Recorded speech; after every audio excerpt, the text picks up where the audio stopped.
ഉൽപാദനം കുറയുകയും ആവശ്യം വർദ്ധിക്കുകയും ചെയ്തതോടെ പച്ചത്തേങ്ങ വില കുതിക്കുന്നു. 7 വർഷത്തിനിടെ ഏറ്റവും ഉയർന്ന നിലയിലാണ് തേങ്ങ. കിലോയ്ക്ക് 53 രൂപ. കടയിൽ നിന്ന് വാങ്ങുമ്പോൾ 60 രൂപ വരെ നൽകണം. വലിയ തേങ്ങയാണെങ്കിൽ ഒരു തേങ്ങയ്ക്ക് 30 രൂപ വരെ കിട്ടും. ചെറുതാണെങ്കിലും 20 രൂപയിൽ കുറയില്ല. 1 കിലോ പൊതിച്ച തേങ്ങയ്ക്ക് 53 രൂപയാണ് വില. ഇത് ഏറിയും കുറഞ്ഞും വരും. കടയിൽ നിന്ന് തേങ്ങ വാങ്ങുമ്പോൾ ചില്ലറ വിൽപ്പന വില കിലോയ്ക്ക് 60 രൂപ വരെയുണ്ട്. വില വർധനവ് ഉൽപാദനം 4-1 കുറഞ്ഞതു കാരണമെന്ന് വ്യാപാരികൾ പറയുന്നു. 1000 തേങ്ങ പറത്തിരുന്ന സ്ഥലത്ത് ഇപ്പോ കിട്ടുന്നത് ഒരു വർഷത്തിൽ 200-250 തേങ്ങയാണ്.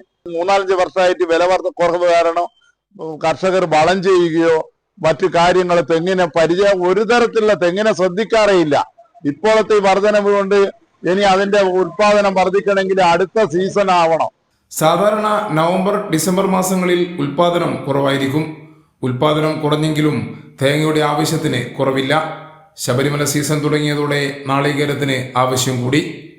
വിലക്കയറ്റം കർഷകർക്ക് വലിയ ആശ്വാസം നൽകുന്നു. ഈ വില നിലനിർത്തിക്കൊണ്ട് മാത്രമേ കർഷകർക്ക് പിടിച്ചു നിൽക്കാൻ സാധിക്കുകയുള്ളൂ എന്ന് കേര കർഷകർ പറയുന്നു. കേര കർഷകന്റെ ഒരു സമയം റബ്ബറിനും കുറച്ച് വില കൂടിയിട്ടുണ്ട്. അതുപോലെ കൊക്കോ കർഷകർക്ക് കുറച്ച് വില കൂടുതൽ കിട്ടിയിരുന്നു. അങ്ങനെ കേരളത്തിലെ കാർഷിക മേഖലയിൽ ഇടക്കാലത്ത് കുറച്ച് ഒരു നല്ല പ്രവണതകൾ കണ്ടുവരുന്നുണ്ട്. കർഷകന് കുറച്ചൊരു ആശ്വാസം കിട്ടുന്നുണ്ട്. കൊപ്ര കിൻഡലിന് 17,000 രൂപയാണ് വില.